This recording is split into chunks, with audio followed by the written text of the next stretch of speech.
The morning sun was not kind to Storm. It rose over the Blackwell Ranch like an angry eye, red and harsh, earning everything it touched. Storm stood in his stable, his dark coat shining like polished obsidian, unaware that this was the last day of his life as he knew it. He was a beautiful horse. His muscles were strong and built like stone. His eyes were intelligent and deep, like pools of water that could see into a man's soul. From his nose to his tail, Storm was perfect, almost perfect. Because there was one thing that made him different. One thing that changed everything.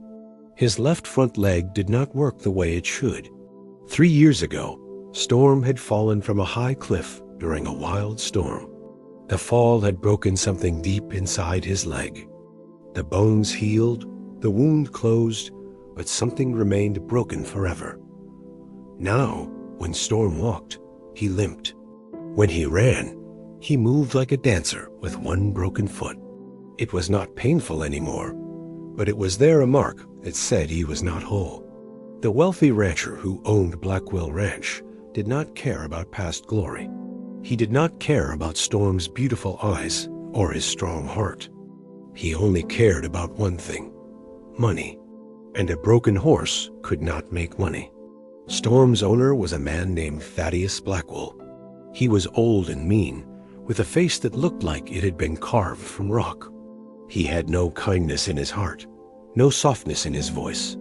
To him, animals were tools. When a tool broke, you threw it away. On this terrible morning, Thaddeus came to the stable with 2 workers. They said nothing to Storm. They did not pet his neck or speak soft words. They simply threw a rope around his head and began pulling him out of the barn where he had lived for 5 years. Storm tried to understand. His tail trembled. His ears pointed backward. He did not want to leave. He had friends who were other horses, the stable boy who sometimes gave him apples, the barn cats that slept in the hay. This was his home. But no one listened. They pushed him into a wooden cart. A cart was old and dirty, built for carrying dead things or broken things. Storm's hooves made sad sounds on the wooden floor. Around him, they piled ropes and chains and equipment. No one offered him water. No one offered him comfort. Where is he going? Asked the young stable boy, whose name was Samuel. He was only 14 years old, and he loved Storm more than anything in the world. None of your business, Thaddeus said coldly. The horse is going to the auction block in the city. Someone might buy him cheap for work. If no one buys him, he made a cutting motion with his hand across his neck. Samuel understood. He understood that this meant death. The boy tried to cry, but Thaddeus hit him with a stick and told him to stop being weak. The cart began to move. Storm watched the ranch grow smaller behind him. He watched the barn doors disappear. He watched the mountains that had been his home fade into the distance. His heart beat fast and afraid, like a bird trapped in a cage. He did not know that his life was about to change forever. For 2 hours, the cart moved along the dusty road that cut through the Wild West like a scar. The road was empty and lonely. No one came to help. No one cared about a broken horse in a wooden cart heading toward death. Then the sky changed. Dark clouds began to gather above them, growing larger and blacker, like a hungry monster.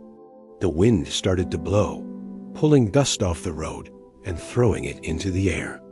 Storm felt the temperature drop. He felt the danger in the wind. "We need to hurry," one of the workers said. "Storm's coming." A bad one. They tried to make the horses pull faster, but it was too late. The storm arrived like an explosion. Rain began to fall, not gentle rain, but violent, angry rain that seemed to attack from the sky. The wind pushed the cart sideways. The horses screamed in fear. Lightning split the black sky into pieces, and the thunder that followed shook the earth. The cart was not strong. The cart was old and worn and held together by luck and hope. When the cart hit a deep hole in the road, something broke inside it. The wooden wheel on the right side cracked and then shattered into pieces. The cart tilted and fell onto its side. Everything happened very fast. Storm felt the cart falling beneath him. He felt the terrible falling feeling, the moment when up and down become confused. He fell hard onto the wooden floor of the cart, and the pain shot through his body like fire. But pain was not the worst thing. The worst thing was the fear. Storm did not think. He only acted. His strong muscles pushed him up. His powerful legs kicked at the wooden walls. He kicked and kicked until the wood broke and splintered. With one final powerful effort, he burst through the side of the cart and fell onto the muddy road. The workers were screaming. The other horses were screaming, but Storm did not hear them. He only heard the voice inside him that said one word: run. And so he ran. He ran through the rain that felt like ice. He ran through the darkness that seemed to have no end. His broken legs sent pain through his body with every step, but fear is stronger than pain. Fear makes you forget about pain. Fear makes you keep running, even when you want to stop. Storm ran for a long time.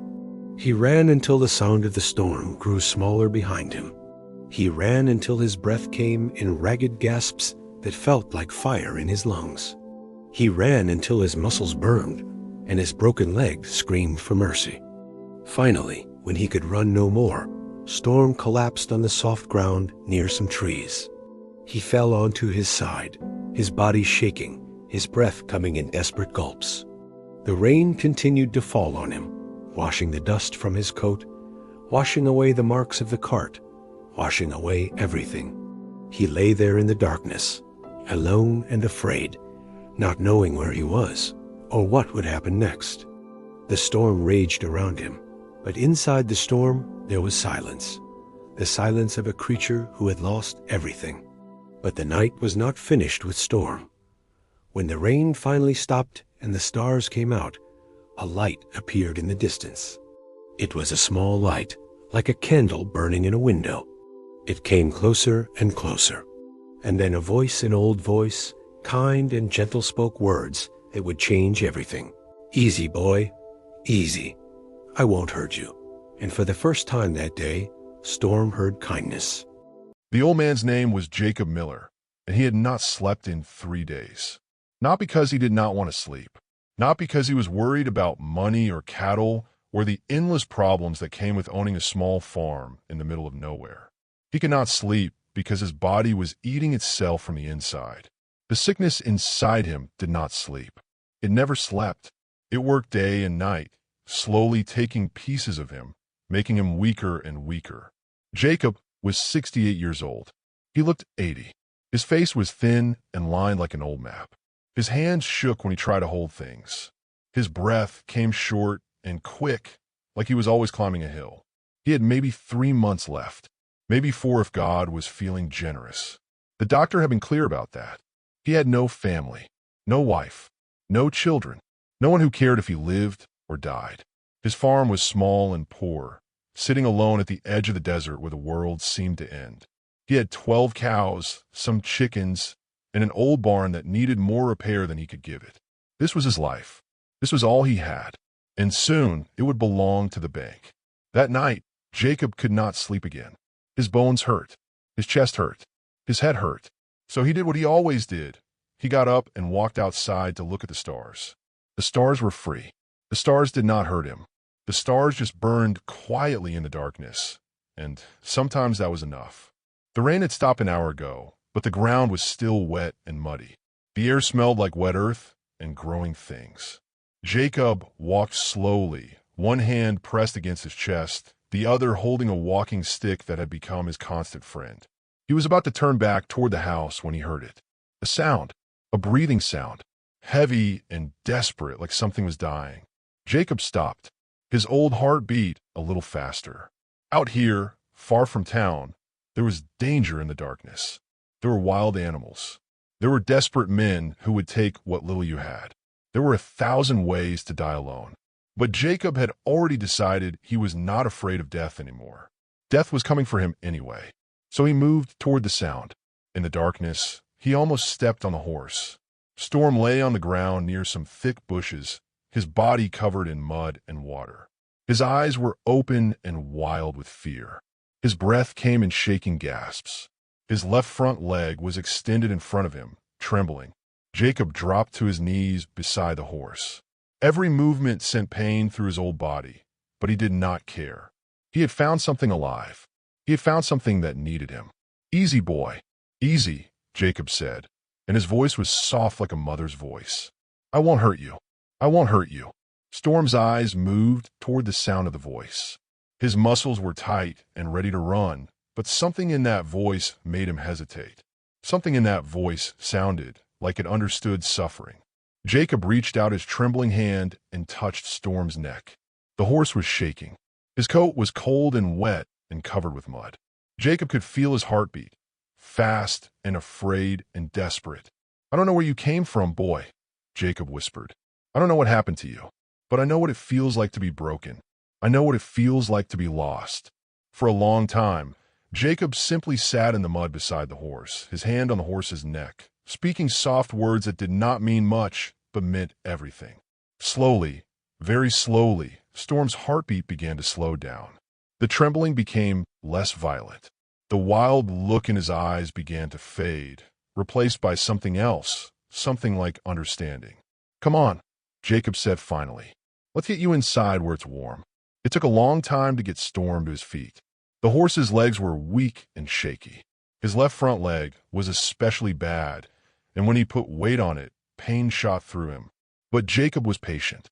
He spoke soft words. He guided the horse slowly, step by step, toward the barn. The barn was old and smelled like hay and animals and time. Jacob had a small lantern hanging by the door, and it cast dancing shadows on the wooden walls. He helped Storm into a stall that was clean and filled with fresh straw. "Here," Jacob said, and he began to dry the horse with an old blanket. "Here, let's get you warm." Storm stood quietly while the old man worked. He did not resist. He did not pull away. He simply stood and let this stranger take care of him. And for the first time since the morning when they had put him in the cart, Storm felt something besides fear. He felt safe. Jacob found some oats and hay and brought them to Storm a bucket. The horse began to eat, and the sound of his chewing was like music, the sound of life continuing, the sound of healing beginning. Jacob sat on an old wooden bench in the stall and watched the horse eat. His chest hurt. His head hurt. His legs hurt. But his heart did not hurt. For the first time in a very long time, his heart felt full. "I don't know your story," Jacob said quietly. "I don't know where you came from or who you belong to. But you're here now, and I'm here, and maybe that means something. Maybe we were supposed to find each other." Storm finished eating and turned to look at the old man. Their eyes met, the eyes of an old man dying and a young horse broken. In that moment, something passed between them, an understanding, a promise, a connection that neither of them could explain, but both of them could feel. Jacob reached up and touched Storm's face gently. The horse lowered his head and rested it against the old man's chest. "We're both broken," Jacob whispered. "But maybe broken things can still be beautiful. Maybe broken things can still matter." Outside the barn, the night was dark and cold and endless. But inside the barn, in the warm light of the lantern, there was warmth. There was kindness. There was an old man and a broken horse, and they had found each other in the darkness. This was how it began. This was the moment that changed everything. 2 weeks had passed since Jacob found Storm in the darkness. 2 weeks of slow healing. 2 weeks of Jacob bringing fresh hay and clean water every morning. 2 weeks of the old man sitting in the barn and talking to the horse about nothing and everything. 2 weeks of Storm learning that not all humans were cruel, but good things never last long in the Wild West. One morning, just after sunrise, the sound of a horse and cart came down the dirt road toward Jacob's small farm. Jacob was inside the barn, brushing Storm's dark coat, trying to make it shine again. The brush strokes were gentle and slow, because Jacob's hands shook and his breathing was weak. When he heard the cart, Jacob knew what it meant. The bank had sent someone. Jacob had not paid his debt in 3 months. The bank did not care that he was dying. The bank did not care about his life or his suffering. The bank only cared about money, and Jacob had no money to give. He set down the brush slowly and walked outside to meet his fate. The woman who stepped down from the cart was tall and hard-looking, with sharp eyes that did not smile. Her name was Eleanor Watts, and she was the bank's representative. She carried a clipboard and wore clothes that looked like they cost more than everything Jacob owned put together. She did not say hello. She did not shake his hand. She simply looked at him like he was a problem that needed solving. "Jacob Miller?" she asked, her voice like ice. "Yes, ma'am," Jacob said quietly. "I'm here to assess your property for sale," Eleanor said, writing on her clipboard without looking at him. "The bank has decided that your debt is too large. We're taking the farm. You have 30 days to get out." Jacob said nothing. He had known this was coming. You cannot fight the bank. The bank always wins. "Show me what you have," Eleanor commanded. Jacob took her to the barn. His legs were weak and his breath was short, but he moved forward. Eleanor followed behind him, her eyes looking at everything, calculating value, deciding what was worth keeping and what was garbage. Then she saw Storm. Eleanor stopped walking. She stared at the dark horse standing in the stall, his coat now shining clean, his eyes intelligent and calm. Storm was beautiful. There was no denying it. Where did this horse come from? Eleanor asked sharply. "There are no papers for this horse. No documents. No proof of ownership. He came to me in a storm," Jacob said softly.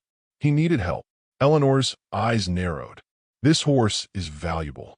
The breed, the size, the muscle. He should be worth money. But there are no papers, which means either you stole him or he's worthless to anyone who cares about ownership."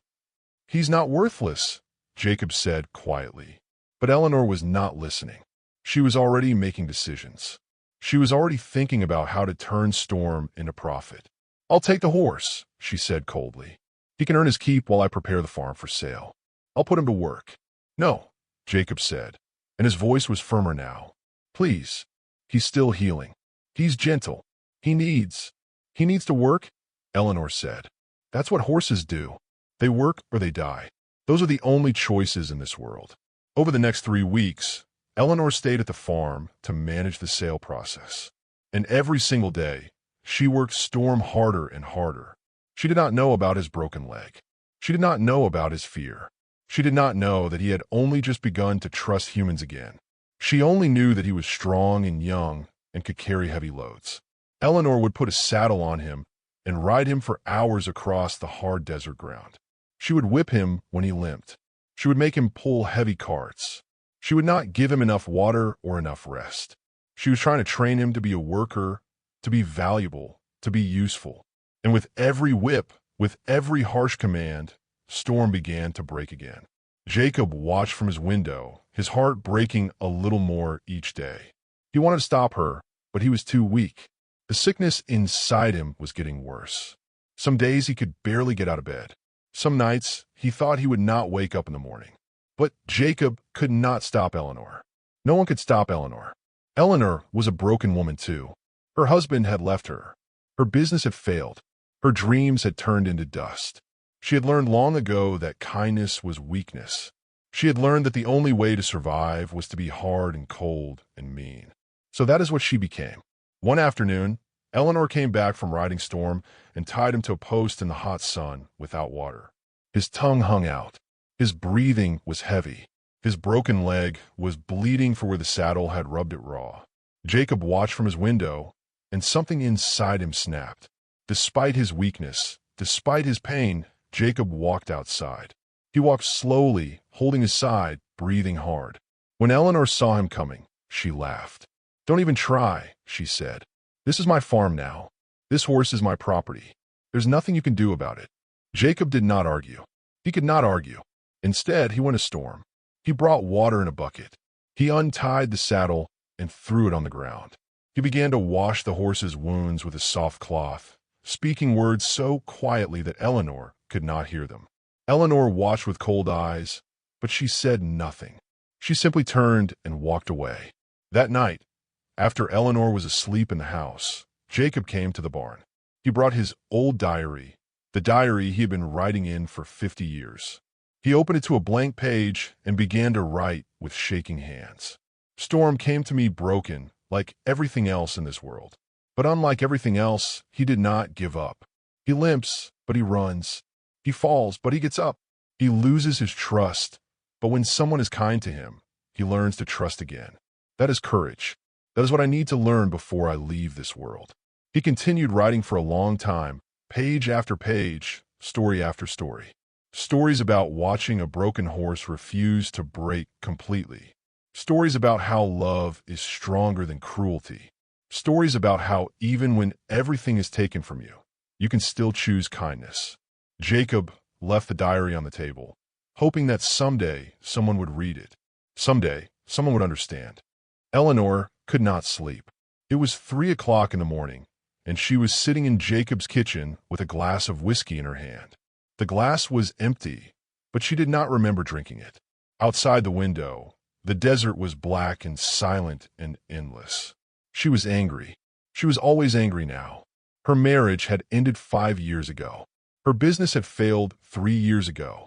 Her dreams had died 2 years ago. All that was left was anger.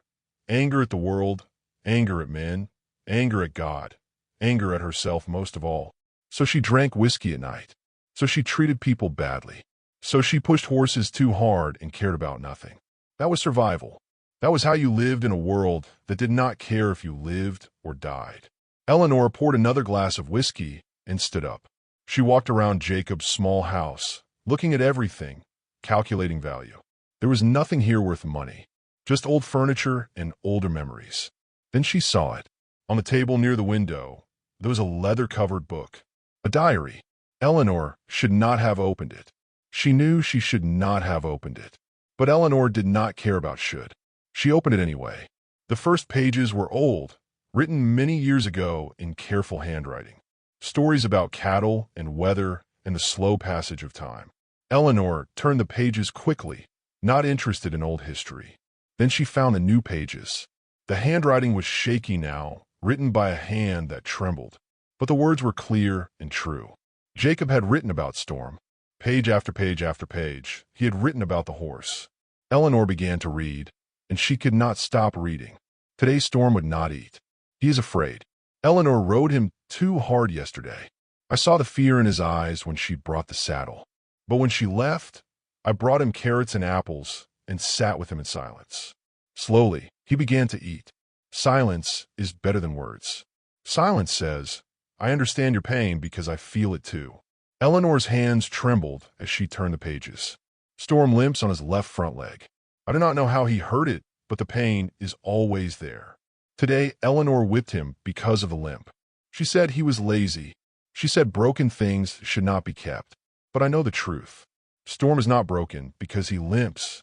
Storm is broken because people who were supposed to care for him did not. That is the only way anything truly breaks. Eleanor sat down slowly. Her eyes were burning. I am dying. The doctor said 3 months, maybe 4. I will not be here to protect Storm. I will not be here to give him water or clean his wounds or speak soft words when he is afraid. What will happen to him when I am gone? What will happen to a gentle horse in a world full of cruel people?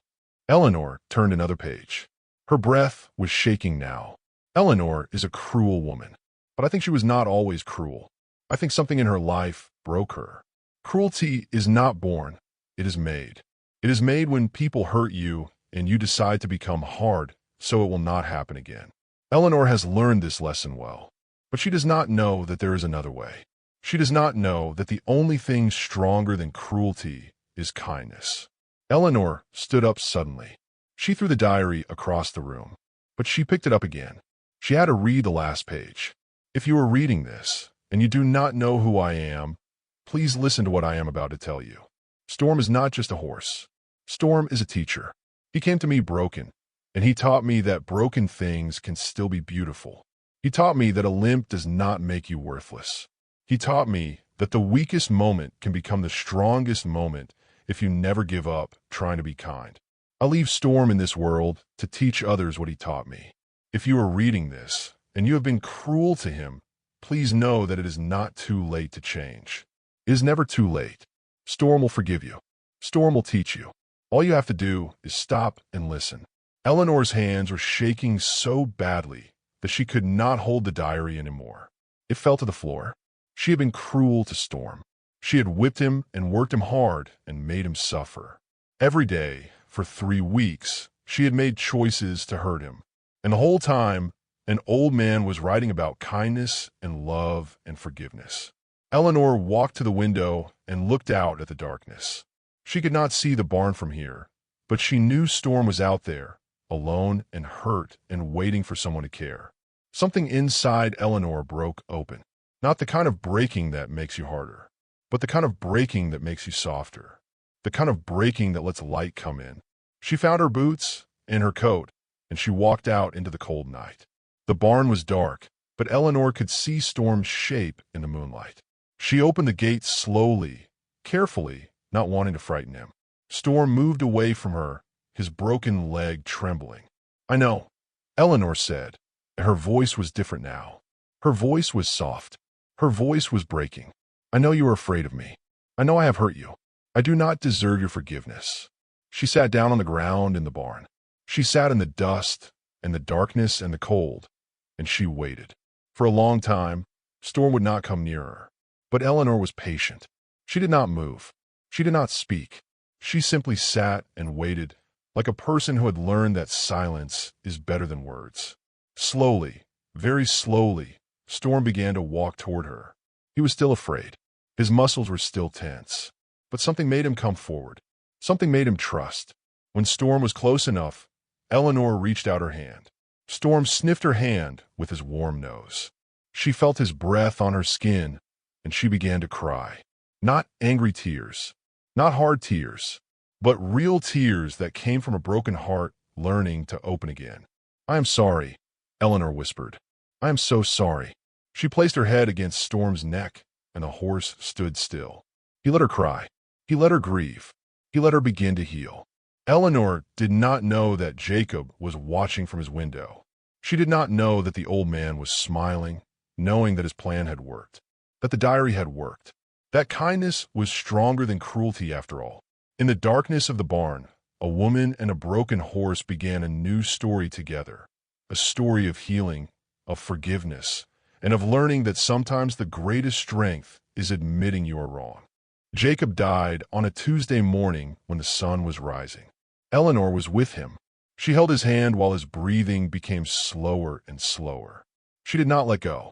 She whispered words of thanks and love and forgiveness. Jacob smiled a small smile, and then his eyes closed, and he was gone. Storm stood outside the window of Jacob's bedroom. The horse seemed to know. He seemed to understand that the man who had saved him was leaving the world. He stood very still, his head lowered, his dark coat shining in the early light. Eleanor buried Jacob in a small cemetery on the farm. She did it herself, with her own 2 hands, digging in the hard earth until her hands bled. She placed a wooden cross over his grave, and she carved his name into the wood with a knife. She stood there for a long time, not praying. Eleanor had forgotten how to pray, but simply remembering. The diary had changed her. Reading Jacob's words every day had slowly unwound the hardness that had wrapped around her heart for so many years. She was still angry sometimes. She was still sad, but the anger was different now. It was not the anger that hurts people. It was the anger that makes you want to fix things. She stopped drinking whiskey at sunset. She started cleaning the farm instead of preparing it for sale. She brought Storm fresh water every morning and spoke soft words to him every night. She fixed the barn roof and painted the fence. She cleaned the house and planted a garden. She was building something instead of destroying something. And it felt like magic. But the bank did not care about magic. The bank only cared about money. 3 weeks after Jacob died, a letter came from the bank. Eleanor had 30 days to pay the debt, or everything would be taken. The farm, the house, the land, all of it would belong to the bank. Eleanor had no money. Jacob had left her nothing but his diary and his words. That night, Eleanor sat in Jacob's kitchen and read his diary again. Page after page, she read his thoughts about Storm. And then she came to a page she had somehow missed before. It was dated 1 week before Jacob died, and the handwriting was barely readable, so weak that it looked like a ghost had written it. if you have not sold the farm yet. Eleanor, I need to tell you something. I have been waiting for the right moment. I have hidden money in this house. Not much, but enough. It is hidden in the wall behind the kitchen stove, in a metal box. I saved it for 50 years, penny by penny. I saved it because I always hoped that someday someone would need it more than I did. I think that person is you. Take the money. Pay the bank. Keep the farm. Keep Storm. This is my final gift to you. Eleanor's hands shook as she read these words. She went to the kitchen stove immediately. She removed the bricks behind it, one by one, until she found it. A small metal box, heavy with coins and paper money. Inside the box, there was another letter. Dear Eleanor, if you are reading this, then you have read my diary. You know that I am dead, but I want you to know that I am not really gone. I am in Storm. I am in this farm. I am in the kindness that you're learning to give. When I was young, I was like you, hard and angry and full of pain. But then I learned that the only way to heal is to help others heal. Storm came to me broken, and he taught me this lesson one final time before I left. Now I'm giving this lesson to you. Use the money well. Keep the farm. Keep Storm. And when you are old, teach someone else what we have taught you. Eleanor cried while she read these words. She cried for Jacob. She cried for herself. She cried for Storm and all the broken things in the world that deserve kindness but received cruelty instead. She paid the bank the next week. The farm was hers now. The house was hers. The land was hers. And Storm was hers, not because she owned him, but because she loved him. But the story was not finished. 1 week after Eleanor paid the bank, a wealthy man arrived at the farm on a fine horse. He wore expensive clothes and carried official papers in his hand. His name was Thaddeus Blackwell, and he was Storm's original owner. I have come for my horse, Thaddeus said coldly. I have the papers to prove ownership. The horse is valuable. I am willing to pay you a generous sum to return what belongs to me. Eleanor stood in front of the barn door, and she did not move. This horse does not belong to you anymore, she said quietly. You are wrong, Thaddeus said. I own this horse legally. I have papers. Papers are just words on paper, Eleanor said. They do not mean anything. Storm belongs to me now because I love him. Love is stronger than papers. Love is stronger than law.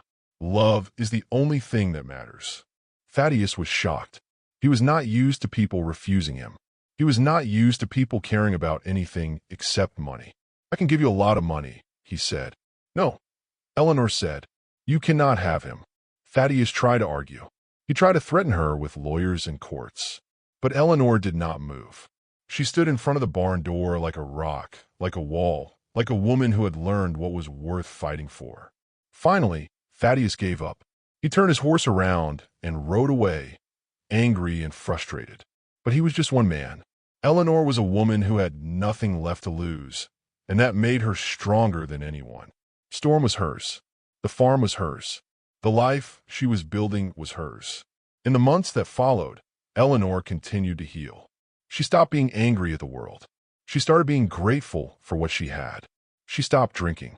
She stopped being cruel. She became the person that Jacob had always believed she could become. She trained Storm gently, not for work, but for joy. She rode him across the desert at sunset, and she felt free for the first time in her life. She talked to him about her hopes and dreams, and Storm listened with those intelligent eyes that seemed to understand everything. 1 year after Jacob died, Eleanor stood in the cemetery and placed flowers on his grave.